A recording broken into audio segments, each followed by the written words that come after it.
उस कार की औसत चाल क्या होगी जो आधी दूरी 30 किलोमीटर प्रति घंटा की चाल से और शेष दूरी 45 किलोमीटर प्रति घंटा की चाल से तय करती है।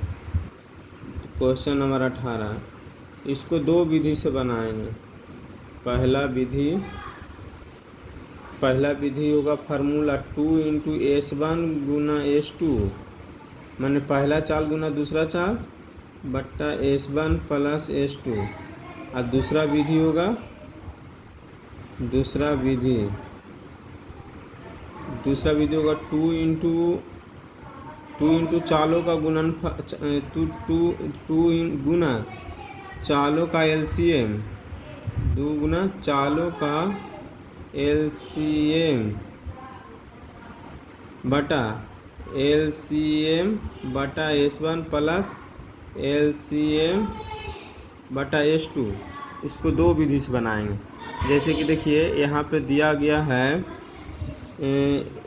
आधी दूरी है तो उसको S1 मान लेते हैं। एगो S1 हो गया 30 किलोमीटर प्रति घंटा, एगो हो गया S2 हो गया 45 किलोमीटर प्रति घंटा, 45 किलोमीटर प्रति घंटा S2।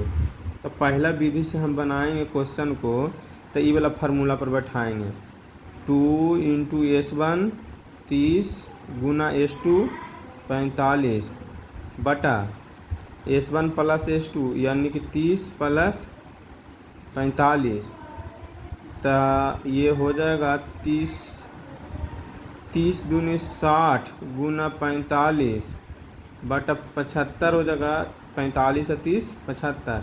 अब इसको काटेंगे 5 से, तो 15 × 5 = 75, 12 × 5 = 60, 5 से नीचे भागा दिए, 15 × 5 = 75, 12 × 5 = 60। ये 15 से कट जाएगा 3 मरते, 15 × 3 = 45। अब बचे कितना 12 × 3 12 × 3 = 36 किलोमीटर प्रति घंटा आ जाएगा। इसका क्या चाल आ जाएगा। अब दूसरा विधि से बनाएंगे। दूसरा विधि 2 गुना चालों का LCM, 2 गुना चालों का LCM। तो चालों को 30 और 45 का LCM निकालेंगे।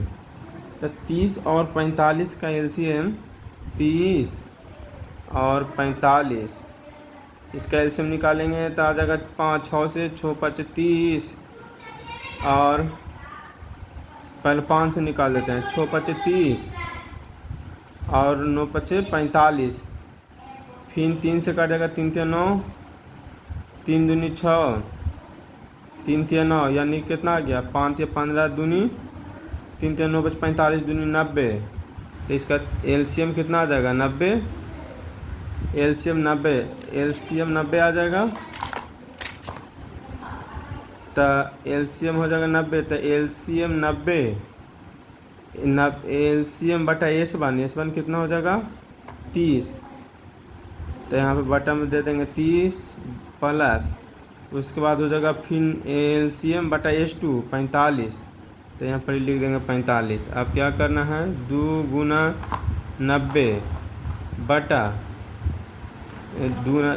कट जाएगा 3 मरतबे में, कट जाएगा तो आ जाएगा 3, ये कट जाएगा तो कितना आ जाएगा 45 दूनी 90, यानी कि 2 गुना 90 बटा 5। ये कट जाएगा कितना 18 × 5 = 90, यानी कि 18 दूनी 36, यानी कि 36 किलोमीटर प्रति घंटा। देखिए दोनों से आया है 36 किलोमीटर प्रति घंटा। इससे बना दीजिए क्वेश्चन को। उस कार की औसत चाल, कभी भी ऐसा क्वेश्चन आए तो उसको दो मेथड से बताना है। पहला विधि 2 × S1 गुना S2 बटा S1 + S2, या दूसरा विधि हो गया 2 गुना चालों का LCM